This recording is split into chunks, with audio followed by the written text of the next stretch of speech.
Good evening, everyone, and welcome to another thing here I'm doing for Advanced Squad Leader. I've seen a number of videos on people trying to introduce this series online, and I'm trying a different tact. I'm going to do it again here using Vassal as my background. Don't worry, it's just a medium in order to show you what I'm doing. I'm going to start with terrain. What you see here in the background behind me is board number 1. This is this board right over here. This board here. Board number 1 has a number of terrain types, and we're going to talk about that as we get through the system, because before you can talk about the vehicles and the men and the weapons and so forth, you have to talk about the environment in which they interact. And here we're looking at terrain, some terrain types that's found on the first board. At the end of this, I hope to get you going on to Advanced Squad Leaders Scenario Alpha, the Guards Counterattack. So let's begin. Before knowing anything about any type of terrain, they interact with the game in three ways. In terms of line of sight, or visibility, if you will. In terms of movement, how the vehicles and men move about. And also in terms of protection. In other words, if they're in that type of terrain, what is the fire coming at them? First, we're going to talk about some of the easiest terrain. If I can get my mouse going here. Open ground. If you look at here, that's hex number N9, or 1N9 if you will. It is open ground. You can tell it's open ground because it is simply green or brown or whatever. It's a simple color, one color. There's no other artwork on it, no depiction except for the dot in the center. You'll also notice that there are a number of hexagons. The world is broken up into hexagons in war games, and ASL is no different. In this case, the distance across is 40 yards or 40 meters. Take your pick. And there are exceptions, but in most cases, everybody is expected or treated as if they're in the very center of each hex. There are exceptions, but for this, let's just focus on that. For example, in N9, as we see here, it is open ground, as I said. There's no artwork, no depictions. So, for visibility, there's no effect. Visibility is either blocked or hindered. In this case, there is no effect on visibility in an open ground hex. Movement. We'll talk infantry, it costs infantry 1 movement factor to enter this hex. And in terms of protection, there is no protection. That said, if there is defensive first fire, moving in open ground costs as a detriment to the moving unit for a -1. That is, if there's no hindrances for somebody to see into an open ground hex, it's a -1 first fire moving in the open. This is only during the movement phase. Also, if a unit is using first fire non-assault movement, irrespective of the visibility, there's a -2. That goes for any hex. Or -1, excuse me, -1. They can add up together for a -2. Just keep that in mind. So, open ground hex. No effect of visibility, 1 movement factor to enter. It offers no protection. In fact, it's a detriment if you're moving in the open and you're shot at during the movement phase. The next one we're going to talk about is this one here, and this is a woods hex in J9. J9, let's first talk about visibility. It blocks line of sight. You can see into the hex, but you can't see beyond it if the line of sight passes through the depiction of the artwork.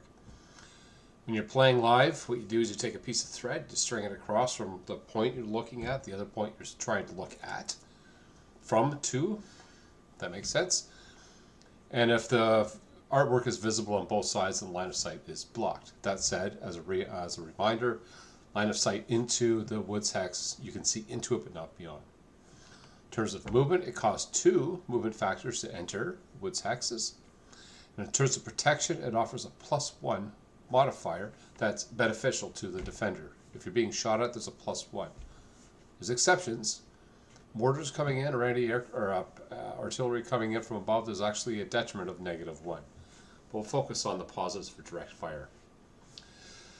Next, we're going to talk about is this. You see, it's a road hex. There's a depiction of a road. It can be paved, as it is in K9, or it could be dirt road, as you see here in I-10. As it really used to be. In every case, it is the same as an open ground hex with the exception of movement. If a unit starts and moves entirely going from road to road, going along the road hex side, when it gets to its maximum road movement or movement balance, it will actually have an increase of 1. Remember, this has to be going from road to road using the road hex side. So from N8 to N7, that's not road movement. N8, M8 to N7 to O7 is road movement. There's no extra, so there's no effect on visibility. We talked about the movement. That's a road bonus rate for infantry. And the last part is protection. It's the same as open ground. The next part we're going to talk about are buildings. And here we see building O8 and P8. You can refer to a building by any hex that it covers. These two are buildings. In terms of visibility, they block line of sight. In other words, you can see into a building hex, you can't see beyond it. That's the same for both of these buildings. In terms of movement, it costs 2 movement factors to enter a building, whether you're going from outside into it, or if you're within a building and moving to the next hex over. It costs 2. There's an exception if you're going up or down stairs. For example, an L5 is considered a stairwell. You can go up or down. It costs 1 movement factor to go up or down.